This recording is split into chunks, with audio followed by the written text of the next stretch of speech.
souvenez de l'époque où les vacances d'été semblaient interminables et où l'attente de votre anniversaire durait une éternité. Aujourd'hui, c'est différent. Vous clignez des yeux et soudain, nous sommes de nouveau en décembre. Pourquoi a-t-on l'impression que le temps passe plus vite quand on vieillit? Les horloges tournent au même rythme, mais votre cerveau s'écrie. Où est passée l'année? Voici l'explication. Le temps ne s'accélère pas.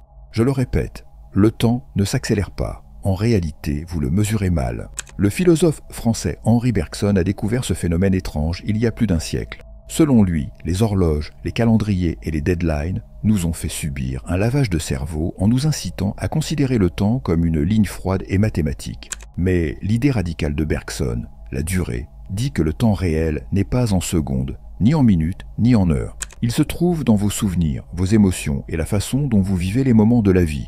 Pensez-y.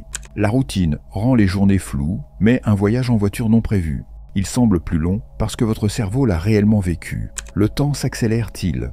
Ou sommes-nous en train de le laisser filer entre nos doigts? Commençons notre voyage dans lequel nous allons nous pencher sur la théorie de Bergson et sur la façon de récupérer le temps avant qu'il ne disparaisse définitivement. Les anniversaires, les vacances, même les lundis, ils se succèdent à un rythme effréné. Un instant, vous prenez des résolutions pour la nouvelle année. L'instant d'après, vous vous précipitez sur les costumes d'Halloween. N'était-ce pas hier le mois de juin?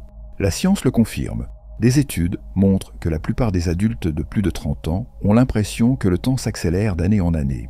Mais pourquoi? Pendant des décennies, les psychologues ont mis cela sur le compte de la théorie proportionnelle. À 10 ans, une année représente 10% de votre vie. C'est énorme. À 50 ans, elle ne représente plus que 2%. Votre cerveau échelonne littéralement le temps. Mais ce n'est qu'une partie de l'histoire.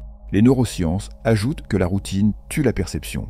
Lorsque la vie devient prévisible, même trajet, même réunion, même habitude de regarder Netflix, le cerveau cesse de former des souvenirs vivaces. Il n'y a plus de nouveaux repères. Le temps s'écroule et devient flou.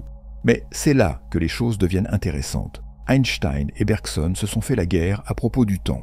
La théorie de la relativité d'Einstein considérait le temps comme une quatrième dimension, fixe, mesurable, faisant tic-tac, de manière identique dans l'univers. Pour Bergson, il s'agit là d'un crime contre l'expérience vécue. Pour lui, le temps de l'horloge d'Einstein était une illusion utile, mais le temps réel, la durée, est fluide, personnel, et donc façonné par la conscience elle-même. Pensez-y de cette manière. Le temps d'Einstein, c'est ce que compte l'heure sur votre téléphone. Le temps de Bergson, c'est ce que vous ressentez lorsque vous riez avec des amis, lorsque vous êtes triste ou lorsque vous êtes coincé dans les embouteillages. La science mesure des intervalles. La philosophie se demande pourquoi une minute d'ennui s'éternise alors qu'une année de joie s'évanouit. Le choc derrière tout ça, Einstein voyait le temps comme de la physique. Bergson y voit l'essence même de l'être humain. Pour Einstein, le vieillissement est une équation cosmique. Pour Bergson, c'est une tragédie de la vie moderne. Nous avons troqué la profondeur contre l'efficacité, les moments riches contre une productivité creuse. Nous avons laissé les horloges dicter notre valeur, réduisant notre perception du temps à des tâches qui ne nous plaisent même pas. Alors, le temps s'accélère-t-il? Ou sommes-nous en train de nous engourdir dans son flux? La réponse se trouve dans la rébellion de Bergson contre la tyrannie des tics et des tacs. Imaginez deux versions du temps, le temps de l'horloge, froid, uniforme, implacable. Celui que vous voyez sur votre téléphone divisé en secondes, minutes, heures, temps vécu, élastique, imprévisible. Celui que vous ressentez lorsque vous êtes perdu dans une conversation, flux créatif ou un moment de mal-être. Henri Bergson a appelé cette deuxième version la durée, et c'est la pierre angulaire de sa philosophie. Selon lui, le temps n'est pas une ligne, c'est une rivière. Une rivière qui se courbe, tourbillonne et change de vitesse selon l'endroit où l'on se trouve. Alors que la science découpe le temps en unités mesurables, Bergson insiste sur le fait que le temps réel est l'expérience brute et non filtrée de la vie. La tyrannie de l'heure. La vie moderne est rythmée par les horaires. Nous sommes entraînés à considérer le temps comme une ressource à dépenser ou à gaspiller. Mais Bergson nous avertit que cela nous rend prisonniers de l'efficacité, des outils pour organiser la société, et non des vérités sur l'existence. Pensez-y de la manière suivante. Une carte de Paris n'est pas Paris. De même, l'heure n'est pas le temps lui-même. C'est une esquisse simplifiée. Le temps est comme une symphonie. La durée de Bergson est le temps tel que votre conscience le perçoit. Un flux interconnecté de souvenirs, de sensations et d'émotions. C'est pourquoi 10 minutes d'attente dans une réunion ennuyeuse semblent une éternité. tandis que 10 minutes de rire entre amis disparaissent en un clin d'œil. Votre cerveau ne compte pas les secondes. Il tisse des histoires. Lorsque vous vous ennuyez, votre esprit se fixe sur chaque instant qui passe, l'étirant ainsi. Lorsque vous êtes engagé dans une action, votre attention se dissout dans l'expérience, comprimant le temps. Bergson appelait cela le paradoxe de l'intensité. Plus l'instant est riche, plus il semble disparaître rapidement. L'illusion de la mémoire. C'est là que Bergson devient radical. Votre passé n'est pas mort. Il est vivant dans votre présent, façonnant votre perception du temps. Chaque souvenir, habitude et émotion se répercute sur votre perception du présent. Par exemple, un traumatisme peut faire passer des minutes pour des heures. La nostalgie peut donner l'impression que des décennies se sont écoulées hier. C'est pourquoi le vieillissement déforme le temps. À mesure que vous vieillissez, votre cerveau connaît moins de premières fois. Premier baiser, premier emploi, première aventure. Au fil des années et à mesure que l'on prend de l'âge, la vie finit par devenir routinière. Et sans marqueur vivant, votre esprit regroupe les jours en morceaux génériques. La durée rétrécit. Bergson contre Einstein. Une bataille du temps. Le plus grand conflit de Bergson fut avec Einstein, qui réduisait le temps à une coordonnée dans l'espace-temps, une dimension aussi rigide que la longueur ou la largeur. Lors de leur tristement célèbre débat de 1922, Bergson a protesté. Vos équations ignorent le cœur humain. Pour lui, le temps d'Einstein était un cadavre sur une table de laboratoire, sans vie, disséqué. La durée, en revanche, représentait le temps comme un pouls battant, désordonné, subjectif, inséparable de notre humanité. L'analogie ultime, l'attente contre la vie. Imaginez deux scénarios. Scénario 1. Vous faites la queue au magasin. Vous consultez votre téléphone toutes les 30 secondes. Chaque minute s'éternise. Votre cerveau, privé de stimulation, amplifie l'ennui. Scénario 2. Vous vous disputez avec des inconnus dans la file d'attente du magasin. La dispute dure 2 minutes jusqu'à ce que ce soit enfin votre tour et que vous sortiez du magasin. Plus tard, vous vous souviendrez de ce moment comme d'un souvenir flou. Pas parce que le temps s'est accéléré, mais parce que vous étiez totalement immergé. Voici la durée en action. L'horloge dit que les deux événements ont été de la même durée. Mais Bergson affirme que la file d'attente a duré plus longtemps car vous l'avez vécu plus intensément. Pourquoi est-ce important ? Aujourd'hui, nous sommes submergés par le temps. Les applications de productivité, les délais et le flux constant d'informations fragmentent notre attention. La vie devient une simple liste de choses à faire. La solution de Bergson, résistez à la tyrannie de l'horloge. Cherchez la nouveauté. Immergez-vous dans l'art, la nature ou des conversations qui vous font perdre la notion du temps. Plus vous perdez votre temps de cette manière, plus il s'enrichit. Dans l'univers de Bergson, le temps n'est pas votre ennemi. Il est votre toile. La prochaine fois que vous vous demandez où est passée l'année, demandez-vous, l'avez-vous vécu ou simplement compté ? Vous faites défiler des photos datant de 5 ans et vous vous demandez si c'était vraiment il y a une demi-décennie. Les anniversaires arrivent au temps de l'horloge, mais chaque année semble passer plus vite que la précédente. Pourquoi l'âge adulte transforme-t-il le temps en un train à grande vitesse ? La réponse réside dans 3 mécanismes cérébraux, la nouveauté, la routine et la mémoire. Décodons le mécanisme, l'effet de la nouveauté. La nouveauté étire le temps. Votre cerveau est accro à la nouveauté. Lorsque vous vivez quelque chose de nouveau, un premier baiser, une ville étrangère, ou même une tendance TikTok étrange, votre cerveau absorbe les détails, enregistre des souvenirs frais et ralentit littéralement votre perception du temps. Une étude scientifique de 2016 a montré que les participants exposés à une musique inconnue ont perçu sa durée comme étant 20% plus longue que celle d'une musique répétitive. Pourquoi ? La nouveauté stimule l'hippocampe, l'usine à souvenir du cerveau, et le force à travailler plus sur la durée. Plus d'efforts mentaux signifie plus de souvenirs enregistrés dans le temps, et le temps semble alors s'étirer. Le secret de l'enfance, tout est une première fois. Faire du vélo, goûter une glace, même perdre une dent. Mais à l'âge adulte, nous automatisons la vie. Nous suivons la même route, mangeons les mêmes repas, regardons les mêmes émissions. Sans nouveauté, l'hippocampe se repose et le temps se rétrécit. L'effet de la routine, lorsque la répétition comprime le temps. La routine est le voleur silencieux du temps. Quand vous répétez des tâches comme vous rendre au travail, scroller sur les réseaux sociaux ou faire vos courses, votre cerveau passe en mode pilote automatique. Les ganglions de la base, région cérébrale des habitudes, prennent le relais et minimisent les efforts. L'efficacité, c'est bien, mais la perception du temps disparaît. Par exemple, le premier jour d'une rentrée scolaire semble interminable. Nouveau visage, nouveau processus, nouvel emploi du temps. Le 100e jour, vous êtes un zombie. Même salle de classe, même camarade, même horaire. La semaine s'effondre en une seule capture d'écran mental. Le paradoxe ? La routine économise de l'énergie mais vole des moments. La durée de Bergson se dissipe lorsque la vie devient prévisible. L'horloge d'Einstein tourne, mais votre temps de vie, la texture émotionnelle de l'existence, se réduit à un point. La compression des souvenirs, l'illusion du stockage. C'est là que ça cloche. Vous ne percevez pas le temps qui passe. Vous le reconstruisez plus tard. Lorsque vous regardez en arrière, votre cerveau ne repasse pas chaque seconde. Il ne retient que les moments forts. Moins de moments forts signifie moins de repères mentaux, et donc moins de temps perçu. C'est le sentiment d'être privé de moments. Le test des vacances. Une semaine à Tokyo, la cuisine de rue, les temples, les trains manqués, cette sensation d'expansion dans la mémoire. Tandis qu'une semaine de travail routinier se résume à un simple point.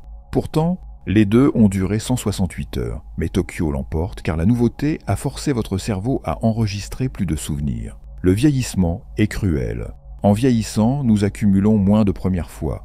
Le mariage, le permis, le travail sont des étapes importantes, mais elles n'ont pas la richesse d'expérience de l'enfance. Le cerveau regroupe les années en grandes catégories. Le résultat, les décennies ressemblent à des chapitres, pas à des épopées. Le message de Bergson, ne laissez pas le temps s'aplatir. Ce n'est pas seulement une question de biologie, c'est une crise philosophique. Selon Bergson, l'obsession de la vie moderne pour l'efficacité étouffe la durée. Nous avons remplacé l'aventure par des algorithmes, la spontanéité par des horaires. Les horloges dominent, mais elles ne mesurent pas la vie, elles mesurent les intervalles entre les obligations. La solution ? Injectez de la nouveauté. Prenez un autre chemin pour aller au travail, essayez un passe-temps qui vous terrifie. Danser sous la pluie ? Ces moments réveillent votre hippocampe, étirent la durée et redonnent au temps sa richesse. L'ultime ironie. Einstein a prouvé que le temps est relatif. Bergson a prouvé qu'il est personnel. En vieillissant, le temps s'accélère non pas parce que l'univers tourne plus vite, mais parce que vous laissez votre cerveau se détendre. La routine est confortable, mais c'est un marché avec le diable. Vous échangez la profondeur contre la vitesse, la présence contre la productivité. La prochaine fois que vous soupirez en vous demandant où est passée la semaine, accusez vos habitudes, pas l'horloge. La bonne nouvelle ? Vous tenez le bouton de réinitialisation. La nouveauté est l'antidote. Revenons un siècle en arrière. Albert Einstein, tout juste auréolé de son prix Nobel, arrive pour donner une conférence sur la relativité. Henri Bergson, le philosophe le plus célèbre de France, l'attend. Leur confrontation n'est pas un simple débat, c'est une collision de mondes. Physique contre philosophie, horloge contre conscience, cosmos contre cœur humain. L'étincelle, la relativité d'Einstein. Einstein a révolutionné la physique en présentant le temps comme la quatrième dimension, un tissu malléable entrelacé avec l'espace. Ces équations ont montré que le temps ralentit à proximité d'objets massifs, comme la Terre, ou à grande vitesse. Des jumeaux pourraient vieillir différemment si l'un d'eux était propulsé dans l'espace. Pour Einstein, le temps est mathématique, impersonnel, relatif au mouvement de l'observateur. Ce sont les horloges et non les sentiments qui le définissent. La contre-attaque de Bergson. Le temps est vivant. Bergson est d'accord. Le temps est relatif, mais pas comme Einstein le dit. Pour lui, la durée, le temps vécu des souvenirs, des émotions et de l'anticipation était l'essence même de la réalité. Les horloges, selon lui, sont des outils de commodité et non de vérité. Le temps d'Einstein est un fantôme, disait Bergson. Il ne prend pas en compte la façon dont nous vivons l'attente, le regret ou la joie, qui sont la trame même de l'être humain. Lors du débat, Bergson a critiqué le paradoxe des jumeaux d'Einstein. Si l'un des jumeaux vieillit plus lentement dans l'espace, demanda-t-il, sa conscience ne ressentira-t-elle pas toute la durée ? La réponse d'Einstein était glaciale. Le temps des philosophes n'existe pas. Il n'y a qu'un temps psychologique différent du temps du physicien. Les retombées, qui a gagné ? Les scientifiques se sont largement rangés du côté d'Einstein. Cependant, les philosophes et les artistes se sont ralliés à Bergson. Pour eux, le temps d'Einstein réduit l'existence à des équations, tandis que la durée de Bergson préserve la poésie de l'expérience humaine. Le mal de la nostalgie, l'élan de la créativité, le poids de la mortalité. La victoire d'Einstein a remodelé la modernité. Les satellites GPS prennent en compte la dilatation du temps due à la relativité. La physique quantique repose sur les mathématiques de l'espace-temps. Mais les idées de Bergson ont tranquillement prospéré dans la psychologie, la littérature et les mouvements de pleine conscience. Les neuroscientifiques confirment aujourd'hui ces intuitions. Nous sommes en mode par défaut. La réseau de régions cérébrales est active pendant la réflexion. Elle s'active lorsque nous rêvassons ou nous nous remémorons des souvenirs. Les études montrent que le stress comprime le temps. L'émerveillement l'étire, prouvant la fluidité de la durée. Le paradoxe moderne. Aujourd'hui, nous vivons dans l'univers d'Einstein, mais ressentons celui de Bergson. Nous mesurons la productivité en minutes, mais la vie en moments. La tension non résolue du débat soulève la question suivante. Pouvons-nous réconcilier le temps cosmique et le temps humain? Einstein nous a donné les outils pour naviguer dans les trous noirs. Bergson nous rappelle pourquoi nous nous soucions de regarder les étoiles. Ensemble, ils exposent la dualité du temps, une dimension à cartographier et un mystère à vivre. Le temps ne nous échappe pas. Vous laissez simplement votre cerveau devenir paresseux. Mais voici la bonne nouvelle. Vous pouvez modifier votre perception du temps en utilisant la durée de Bergson. Voici comment étirer les jours, les mois et les années pour qu'ils redeviennent vivants. Votre cerveau est comme l'appareil photo d'un smartphone. Il n'enregistre des souvenirs en haute définition que lorsque quelque chose de nouveau se produit. La nouveauté oblige votre hippocampe à travailler plus dur, créant des marqueurs mentaux vifs qui ralentissent le temps subjectif. Essayez ceci. Devenez un touriste dans votre propre ville. Prenez un itinéraire différent pour vous rendre au travail. Commandez le plat le plus bizarre du menu. Apprenez quelque chose de nouveau, une langue, un instrument ou même une danse TikTok. La maîtrise n'a pas d'importance. La lutte l'est. Cassez le scénario par défaut. Remplacez Netflix par un spectacle dehors. Remplacez le scroll des réseaux par l'observation des étoiles. Le meilleur conseil que je vous donne, planifiez une mini-aventure chaque semaine. La nouveauté ne nécessite pas de grands gestes. Il s'agit de perturber le pilote automatique. Vivre en pleine conscience. Détourner le présent. La pleine conscience n'est pas réservée à la méditation. C'est un super pouvoir qui permet de gagner du temps. Lorsque vous êtes pleinement présent, vous vous ancrez dans la durée et résistez à l'empressement du cerveau à comprimer les moments en souvenirs flous. Essayez la méthode 5-4-3-2-1. L'astuce de l'ancrage. Lorsque la vie semble frénétique, faites une pause et nommez 5 choses que vous voyez, 4 choses que vous ressentez, 3 choses que vous entendez, 2 choses que vous sentez, 1 chose que vous goûtez. Savourez les choses banales. Buvez du café comme s'il s'agissait d'un vin à plus de 100 €. Remarquez l'arôme, la chaleur, l'amertume. Méditez 3 minutes par jour. Concentrez-vous sur votre respiration. Lorsque votre esprit s'égare, ramenez-le doucement. Pas d'application, pas de pression. Pourquoi cela fonctionne? La pleine conscience empêche le cerveau de voyager dans le temps pour regretter ou s'inquiéter. Cela vous oblige à vivre dans le tic-tac et pas seulement à compter les tic-tac. Cassez la routine, dérangez votre cerveau. La prévisibilité est la kryptonite du temps. Perturbez vos automatismes et retrouvez la sensation d'une année qui vous appartient. Ce n'est pas un changement d'horloge, mais de perspective. Ce n'est pas une révolution, c'est la durée à l'échelle humaine. Acceptez les micro-risques, portez une tenue qui vous fait peur. Chantez dans un ascenseur, posez une question audacieuse. Chaque jour, changez 3 petites choses. Votre petit déjeuner, votre liste de lecture, votre trajet de retour. Ces petits chocs s'ajoutent aux grands changements de perception. Acceptez l'ennui. Laissez le temps respirer. Ne rien faire ralentit le temps. Mais dans notre monde moderne, c'est un défi constant. Stimulation perpétuelle, TikTok, musique. L'ennui surcharge le cerveau, transformant les journées en une période creuse et ennuyeuse. Selon Bergson, c'est dans l'ennui que la créativité et la durée se développent. Prévoyez des espaces vierges. 10 minutes par jour pour fixer un mur, rêvasser ou observer les nuages. Supprimez les applications de remplissage. Supprimez une application qui vous fait perdre votre temps. Prenez un repos technologique. 2 heures par semaine, sans écran par exemple, dans lesquelles vous vous adonnez à une activité comme le sport ou la lecture. Laissez votre esprit vagabonder. La prescription de Bergson. Le temps ne disparaît pas. Il est dilué par la routine, la distraction et le mythe de la productivité. Pour se le réapproprier, il faut troquer l'efficacité contre l'intensité. La durée de Bergson n'est pas une simple théorie, c'est une rébellion. Alors, ce soir, posez-vous la question, vais-je compter les heures ou les vivre? Ou encore, pensez à la vérité radicale de Bergson. Le temps n'est pas un chiffre, c'est un sentiment. Les horloges mesurent, mais c'est vous qui décidez si la vie passe ou s'attarde. Plus vous recherchez la nouveauté, la pleine conscience et la rébellion contre la routine, plus le temps s'enrichit. Alors, dites-moi, quand le temps vous a-t-il semblé le plus lent? Était-ce l'été de votre enfance? Un chagrin d'amour? Un moment d'émerveillement? Faites-moi part de votre histoire dans les commentaires ci-dessous. Et si vous êtes arrivé jusqu'ici, alors abonnez-vous. Non pas parce que je vous l'ai dit, mais parce que nous allons continuer à explorer d'autres sujets qui peuvent changer votre vie. Rendez-vous dans la prochaine vidéo.